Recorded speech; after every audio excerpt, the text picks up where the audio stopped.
No usar la consistencia correcta de pintura dependiendo de la técnica de vertido. Usar una pintura demasiado espesa puede no fluir correctamente y evitar que la célula se forme o crezca.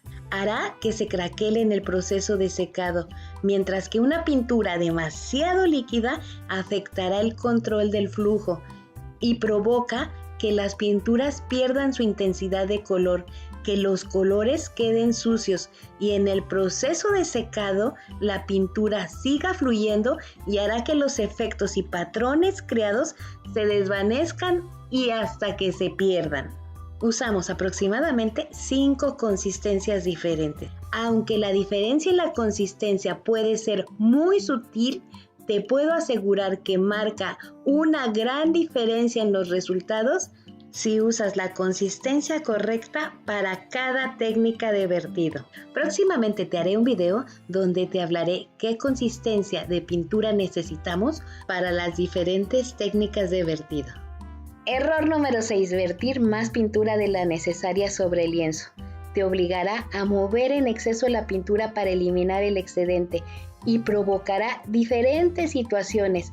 Puede ser que los efectos y patrones creados se deformen o los pierdas. También provocará una mezcla excesiva de los colores, dando lugar a una apariencia sucia. Un secado irregular, siendo esta de verdad una de las razones más comunes por los cuales los vertidos se agrietan en el proceso de secado.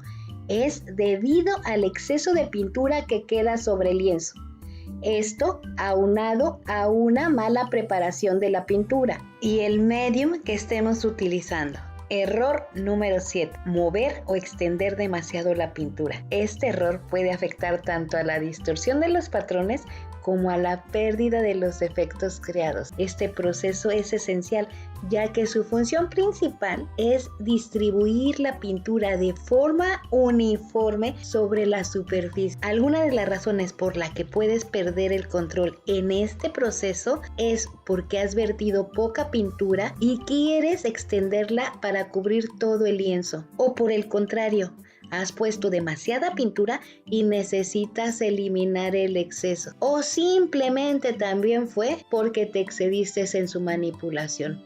Lo importante aquí es prestar atención y tener control sobre el flujo de la pintura, es decir, cómo y hacia dónde quieres moverla. También en la cantidad de pintura que viertes y el tiempo en la que la manipulas.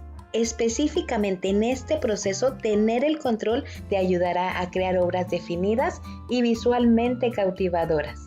Error número 8. El uso excesivo del aceite de dimeticona u otros aditivos. El exceso de aditivos nos crea problemas difíciles de resolver.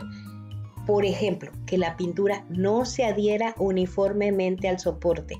Esto afecta negativamente a la calidad, estética y durabilidad de tu obra.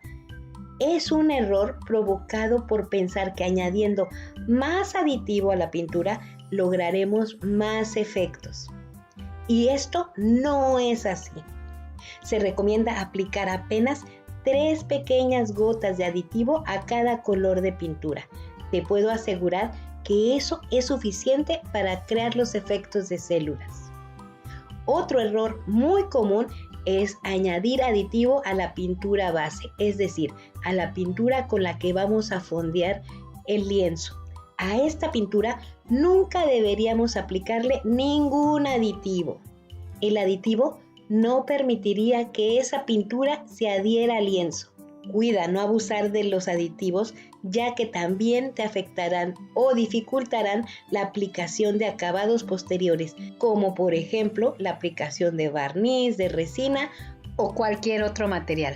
Error número 9. No proteger tu obra. Este error expone la pieza a posibles daños que podrían ser irreparables. Sin una capa de protección adecuada, la obra está vulnerable a factores externos como son la humedad, la luz solar directa, el polvo y los roces accidentales. Estos elementos pueden afectar tanto la estética como el valor de tu obra a largo plazo. Error número 10.